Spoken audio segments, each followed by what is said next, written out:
I'd like to tell you about the strangest secret in the world. Not long ago, Albert Schweitzer, the great doctor and Nobel Prize winner, was being interviewed in London, and a reporter asked him, "Doctor, what's wrong with men today?" The great doctor was silent a moment, and then he said, "Men simply don't think." And it's about this that I want to talk with you. We live today in a golden age. This is an era that man has looked forward, dreamed of, and worked toward for thousands of years. But since it's here, we pretty well take it for granted. We in America are particularly fortunate to live in the richest land that ever existed on the face of the earth, a land of abundant opportunity for everyone. But do you know what happens? Let's take 100 men who start even at the age of 25. Do you have any idea what will happen to those men by the time they're 65? These 100 men who all start even at the age of 25 believe they're going to be successful. If you asked any one of these men if he wanted to be a success, he'd tell you that he did. And you'd notice that he was eager toward life, that there was a certain sparkle to his eye, an erectness to his carriage, and life seemed like a pretty interesting adventure to him. But by the time they're 65, 1 will be rich, 4 will be financially independent, 5 will still be working, 54 will be broke. Now think a moment. Out of the 100, only 5 make the grade. Why do so many fail?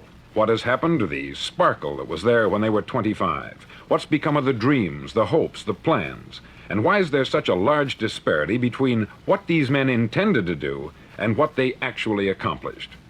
When we say about 5% achieve success, we have to define success. And here's the definition. Success is the progressive realization of a worthy ideal. If a man is working toward a predetermined goal and knows where he's going, that man is a success. If he's not doing that, he's a failure. Success is the progressive realization of a worthy ideal. Rollo May, the distinguished psychiatrist, wrote a wonderful book called Man's Search for Himself. And in this book he says, the opposite of courage in our society is not cowardice, it is conformity. And there you have the trouble today. It's conformity. People acting like everyone else, without knowing why, without knowing where they're going. Now think of it. In America right now, there are over 14 million people 65 years of age and over, and about 13 million of these 14 million are broke. They're dependent on someone else for life's necessities. Now, we learn to read by the time we're 7. We learn to make a living by the time we're 25. Usually, by that time, we're not only making a living, we're supporting a family. And yet, by the time we're 65, we haven't learned how to become financially independent in the richest land that has ever been known. Why? We conform. And the trouble is that we're acting like the wrong percentage group, the 95% who don't succeed. Now, why do these people conform? Well, they don't know, really. These people believe that their lives are shaped by circumstances, by things that happen to them, by exterior forces. They're outer-directed people. A survey was made one time that covered a lot of men, working men, and these men were asked this question. Why do you work? Why do you get up in the morning? 19 out of 20 had no idea. If you ask them, they'll say, everyone goes to work in the morning. And that's the reason they do it, because everyone else is doing it. Now let's get back to our definition of success. Who succeeds? The only man who succeeds is the man who is progressively realizing a worthy ideal. He's the man who says, I'm going to become this, and then begins to work toward that goal. I'll tell you who the successful people are. A success is the school teacher who's teaching school because that's what she wanted to do. The success is the woman who's a wife and mother because she wanted to become a wife and mother and is doing a good job of it. The success is the man who runs the corner gas station because that's what he wanted to do. The success is the successful salesman who wants to become a top-notch salesman and grow and build with his organization. A success is anyone who is doing deliberately a predetermined job because that's what he decided to do deliberately. But only 1 out of 20 does that. That's why today there isn't really any competition, unless we make it for ourselves. Instead of competing, all we have to do is create. Now, for 20 years, I looked for the key which would determine what would happen to a human being. Was there a key I wanted to know which would make the future a promise that we could foretell to a large extent? Was there a key that would guarantee a person's becoming successful if he only knew about it and knew how to use it? Well, there is such a key, and I've found it. Have you ever wondered why so many men work so hard and honestly without ever achieving anything in particular, and others don't seem to work hard and yet seem to get everything? They have the magic touch. You've heard them say that about someone. Everything he touches turns to gold. And have you ever noticed that a man who becomes successful tends to continue to become successful? And on the other hand, have you noticed how a man who is a failure tends to continue to fail? It's because of goals. Some of us have them, some don't. People with goals succeed because they know where they're going. Now think of a ship leaving a harbor, and think of it with the complete voyage mapped out and planned. The captain and crew know exactly where it's going and how long it will take. It has a definite goal. 9,999 times out of 10,000, it will get to where it started out to get. Now let's take another ship, just like the first, only let's not put a crew on it, or a captain at the helm. Let's give it no aiming point, no goal, no destination. We just start the engines and let it go. I think you'll agree with me that if it gets out of the harbor at all, it will either sink or wind up on some deserted beach a derelict. It can't go any place because it has no destination and no guidance. It's the same with a human being. Take the salesman, for example. There is no other person in the world today with the future of a good salesman. Selling is the world's highest paid profession, if we're good at it and if we know where we're going. Every company needs top-notch salesmen, and they reward those men. The sky is the limit for them. But how many can you find? Someone once said, the human race is fixed, not to prevent the strong from winning, but to prevent the weak from losing. The American economy today can be likened to a convoy in time of war. The entire economy is slowed down to protect its weakest link, just as the convoy had to go at the speed that would permit its slowest vessel to remain in formation. That's why it's so easy to make a living today. It takes no particular brains or talent to make a living and support a family today. So we have a plateau of so-called security, if that's what a person's looking for. But we do have to decide how high above this plateau we want to aim for. Now let's get back to the strangest secret in the world, the story that I wanted to tell you today. Why do men with goals succeed in life and men without them fail? Well, let me tell you something which, if you really understand it, will alter your life immediately. If you understand completely what I'm going to tell you from this moment on, your life will never be the same again. You'll suddenly find that good luck just seems to be attracted to you. The things you want just seem to fall in line. And from now on, you won't have the problems, the worries, the gnawing lump of anxiety that perhaps you've experienced before. Doubt, fear, well, they'll be things of the past. Here's the key to success, and the key to failure. We become what we think about. Now let me say that again. We become what we think about. Throughout all history, the great wise men and teachers, philosophers and prophets have disagreed with one another on many different things. It is only on this one point that they are in complete and unanimous agreement. Listen to what Marcus Aurelius, the great Roman emperor, said. He said, "A man's life is what his thoughts make of it." Disraeli said this, "Everything comes if a man will only wait. I have brought myself by long meditation to the conviction that a human being with a settled purpose must accomplish it, and that nothing can resist a will that will stake even existence for its fulfillment." Ralph Waldo Emerson said this, "A man is what he thinks about all day long." William James said, "The greatest discovery of my generation is that human beings can alter their lives by altering their attitudes of mind." And he also said, "We need only in cold blood act as if the thing in question were real, and it will become infallibly real by growing into such a connection with our life that it will become real. It will become so knit with habit and emotion that our interest in it will be those which characterize belief." He also said this, "If you only care enough for a result, you will almost certainly attain it. If you wish to be rich, you will be rich. If you wish to be learned, you will be learned. If you wish to be good, you will be good. Only you must then really wish these things, and wish them exclusively, and not wish at the same time 100 other incompatible things just as strongly." In the Bible you read, in Mark 9:23, "If thou canst believe, all things are possible to him that believeth." Dr. Norman Vincent Peale said this, "This is one of the greatest laws in the universe. Fervently do I wish I had discovered it as a very young man. It dawned upon me much later in life, and I've found it to be one of the greatest, if not my greatest discovery, outside of my relationship to God. And the great law, briefly and simply stated, is that if you think in negative terms, you'll get negative results. If you think in positive terms, you will achieve positive results. That is the simple fact, which is at the basis of an astonishing law of prosperity and success. In 3 words, believe and succeed. William Shakespeare put it this way: our doubts are traitors, and make us lose the good we oft might win by fearing to attempt. George Bernard Shaw said, people are always blaming their circumstances for what they are. I don't believe in circumstances. The people who get on in this world are the people who get up and look for the circumstances they want, and if they can't find them, make them. Well, it's pretty apparent, isn't it? And every person who discovered this for a while believed that he was the first one to work it out. We become what we think about. Now, it stands to reason that a person who's thinking about a concrete and worthwhile goal is going to reach it, because that's what he's thinking about. And we become what we think about. Conversely, the man who has no goal, who doesn't know where he's going, and whose thoughts must therefore be thoughts of confusion and anxiety and fear and worry, becomes what he thinks about. His life becomes one of frustration, fear, anxiety, and worry. And if he thinks about nothing, he becomes nothing.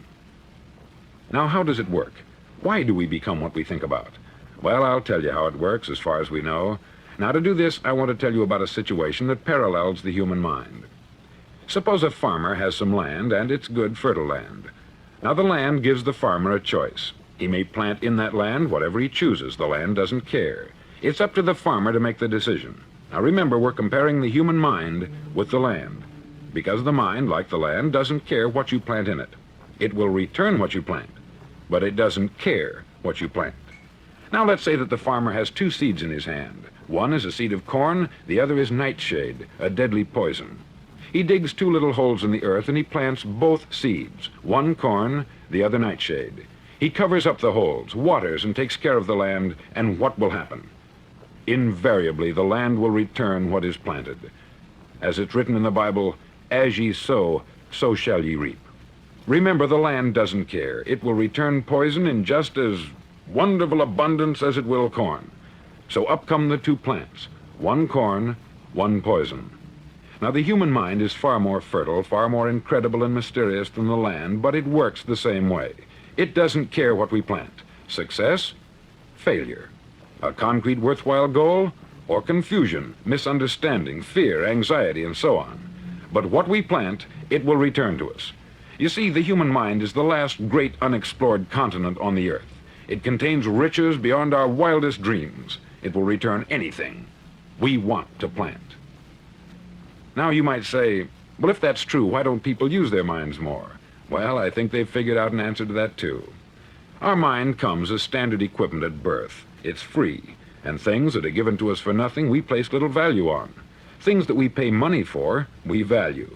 The paradox is that exactly the reverse is true. Everything that's really worthwhile in life came to us free. Our mind, our soul, our body, our hopes, our dreams, our ambitions, our intelligence, our love of family and children and friends.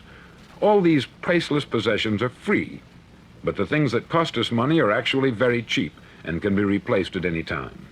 A good man can be completely wiped out and make another fortune. He can do that several times. Even if our home burns down, we can rebuild it, but the things we got for nothing, we can never replace. The human mind isn't used merely because we take it for granted.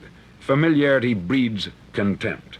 It can do any kind of job we assign to it, but generally speaking, we use it for little jobs instead of big, important ones. Universities have proved that most of us are operating on about 10% of our abilities. Decide now, what is it you want? Plant your goal in your mind. It's the most important decision you'll ever make in your entire life. Do you want to be an outstanding salesman, a better worker at your particular job? Do you want to go places in your company, in your community? All you've got to do is plant that seed in your mind. Care for it. Work steadily toward your goal, and it will become a reality. It not only will, there's no way that it cannot. You see, that is a law, like the laws of Sir Isaac Newton, the laws of gravity. If you get on top of a building and jump off, you'll always go down. You'll never go up. And it's the same with all the other laws of nature. They always work. They're inflexible. Think about your goal in a relaxed, positive way. Picture yourself in your mind's eye as having already achieved this goal. See yourself doing the things you will be doing when you've reached your goal. Ours has been called the phenobarbital age, the age of ulcers and nervous breakdowns.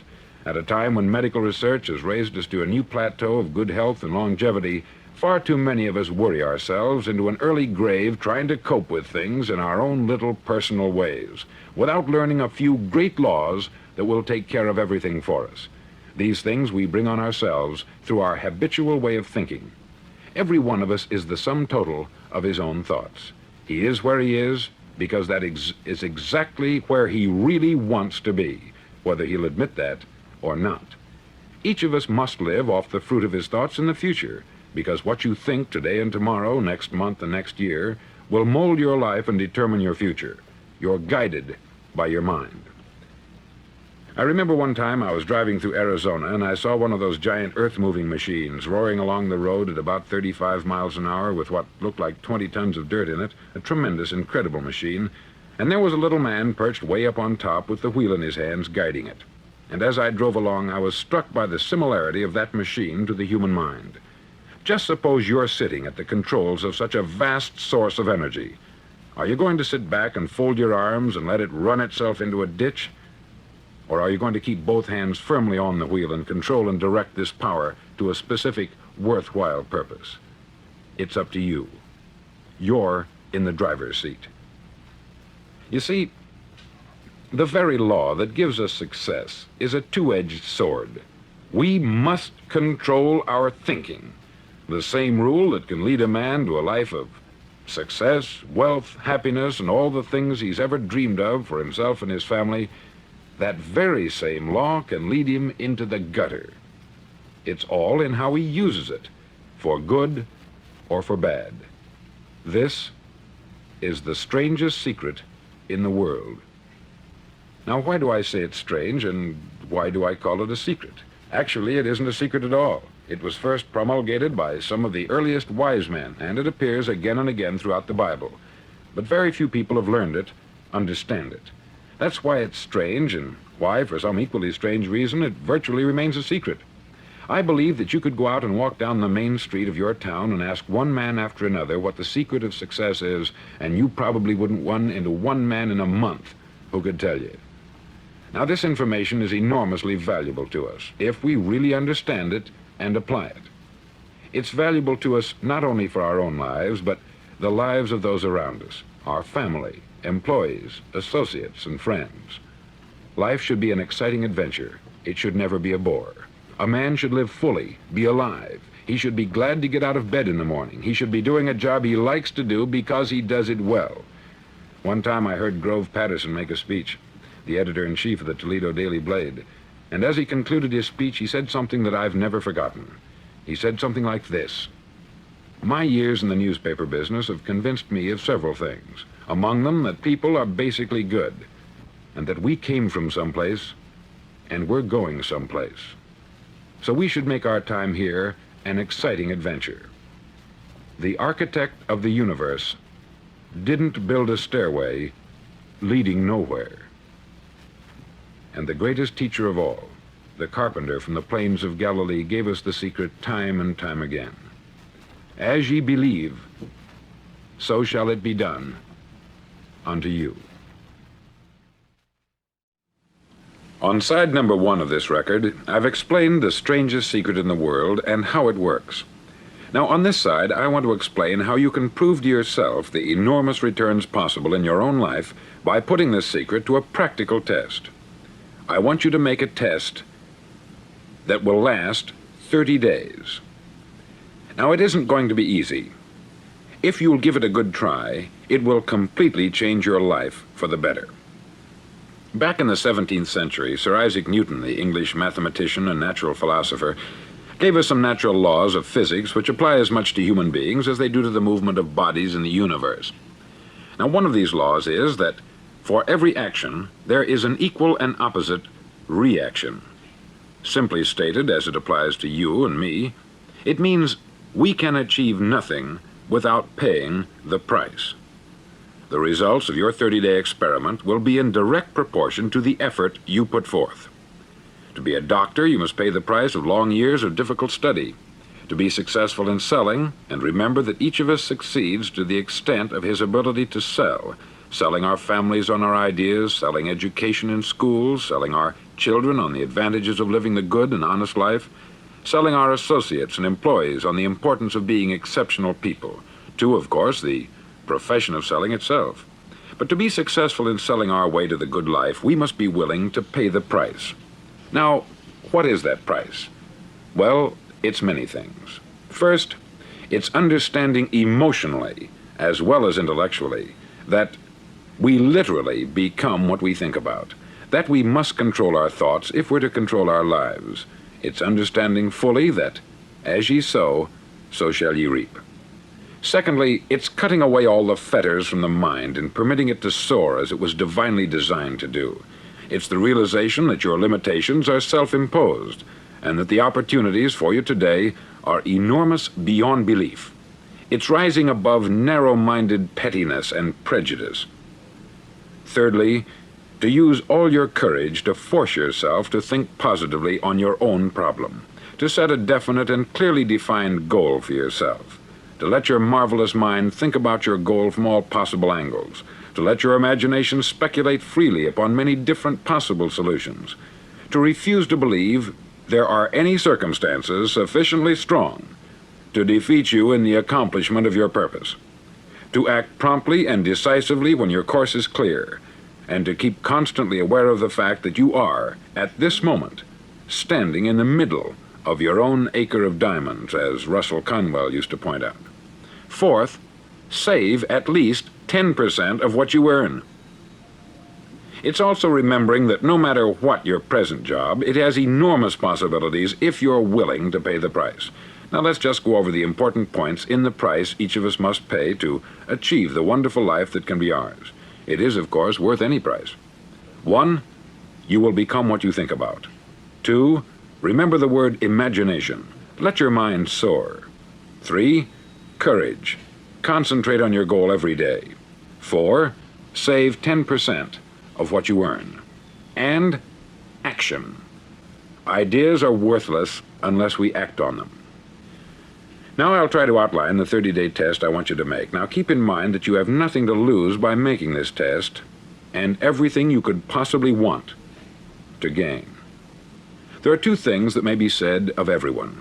Each of us wants something, and each of us is afraid of something. I want you to write on a card what it is you want more than anything else. It may be more money. Perhaps you'd like to double your income or make a specific amount of money. It may be a beautiful home. It may be success at your job. It may be a particular position in life. It could be a more harmonious family. Each of us wants something. Write down on your card specifically what it is that you want. Make sure it's a single goal and clearly defined. You needn't show it to anyone, but carry it with you so that you can look at it several times a day. Think about it in a cheerful, relaxed, positive way each morning when you get up, and immediately you have something to work for, something to get out of bed for, something to live for. Look at it every chance you get during the day and just before going to bed at night. As you look at it, remember that you must become what you think about, and since you're thinking about your goal, you realize that soon it will be yours. In fact, it's yours really the moment you write it down and begin to think about it. Look at the abundance all around you as you go about your daily business. You have as much right to this abundance as any other living creature. It's yours for the asking. Now we come to the difficult part. Difficult because it means the formation of what is probably a brand new habit, and new habits are not easily formed. Once formed, however, it'll follow you for the rest of your life. Stop thinking about what it is you fear. Each time a fearful or negative thought comes into your consciousness, replace it with a mental picture of your positive and worthwhile goal. There will come times when you will feel like giving up. It's easier for a human being to think negatively than positively. That's why only 5% is successful. You must begin now to place yourself in that group. For 30 days, you must take control of your mind. It will think only about what you permit it to think. Each day for this 30-day test, do more than you have to do. In addition to maintaining a cheerful, positive outlook, give of yourself more than you've ever done before. Do this knowing that your returns in life must be in direct proportion to what you give. The moment you decide on a goal to work toward, you're immediately a successful person. You're then in that rare and successful category of people who know where they're going. Out of every 100 people, you belong to the top 5. Don't concern yourself too much with how you're going to achieve your goal. Leave that completely to a power greater than yourself. All you have to do is know where you're going. The answers will come to you of their own accord. Remember these words from the Sermon on the Mount, and remember them well.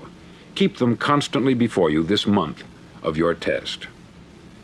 Ask, and it shall be given you. Seek, and ye shall find. Knock, and it shall be opened unto you. For every one that asketh receiveth, and he that seeketh findeth, and to him that knocketh it shall be opened. It's as marvelous and as simple as that. In fact, it's so simple that in our seemingly complicated world it's difficult for an adult to understand that all he needs is a purpose and faith. For 30 days, do your best. If you're a salesman, go at it as you've never done before, not in hectic fashion, but with the calm, cheerful assurance that time well spent will give you the abundance in return you deserve and want. If you're a homemaker, devote your 30-day test to complete giving of yourself without thinking about receiving anything in return, and you'll be amazed at the difference it makes in your life. No matter what your job, do it as you've never done it before for 30 days. And if you've kept your goal before you every day, you'll wonder and marvel at this new life you've found. Dorothea Brand, outstanding editor and writer, discovered it for herself and tells about it in her fine book, Wake Up and Live. Her entire philosophy is reduced to the words, act as though it were impossible to fail. She made her own test with sincerity and faith, and her entire life was changed to one of overwhelming success. Now you make your test for 30 full days. Don't start your test until you've made up your mind to stick with it. You see, by being persistent, you're demonstrating faith. Persistence is simply another word for faith. If you didn't have faith, you would never persist. If you should fail during your first 30 days, by that I mean suddenly find yourself overwhelmed by negative thoughts, you've got to start over again from that point and go 30 more days.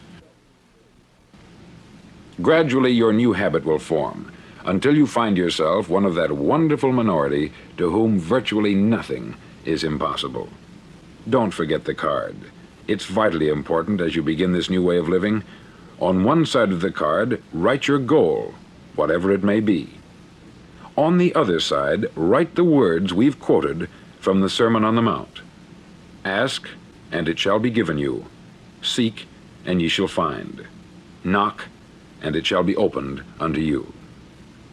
In your spare time during your test period, read books that will help you. Inspirational books like the Bible, Dorothea Brand's Wake Up and Live, The Magic of Believing by Claude Bristol, Think and Grow Rich by Napoleon Hill, and other books that instruct and inspire. Nothing great was ever accomplished without inspiration. See that during these crucial first 30 days, your own inspiration is kept at a peak. Above all, don't worry.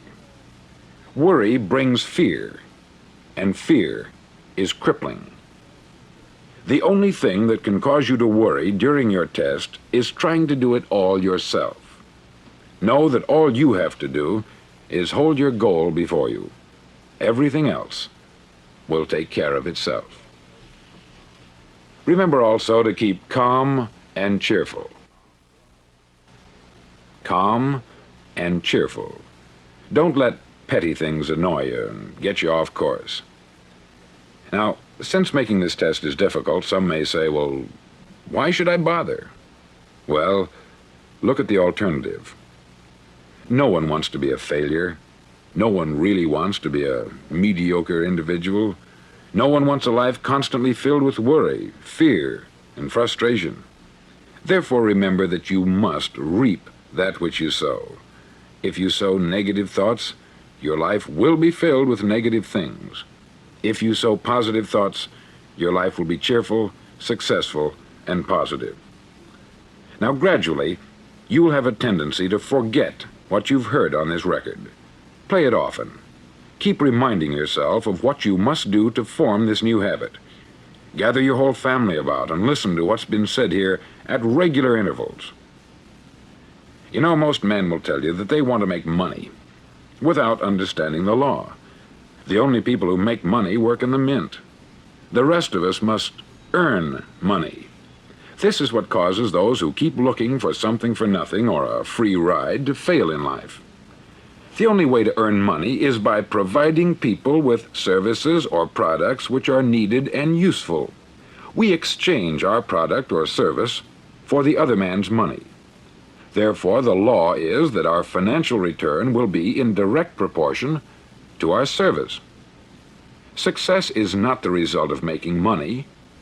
Making money is the result of success. And success is in direct proportion to our service. Most people have this law backwards. They believe that you're successful if you earn a lot of money. The truth is that you can only earn money after you're successful. It's like the story of the man who sat in front of the stove and said to it, "Give me heat, and then I'll add the wood." How many men and women do you know, or do you suppose there are today, who take the same attitude toward life? There are millions. We've got to put the fuel in before we can expect heat. Likewise, we've got to be of service first before we can expect money. Don't concern yourself with the money. Be of service.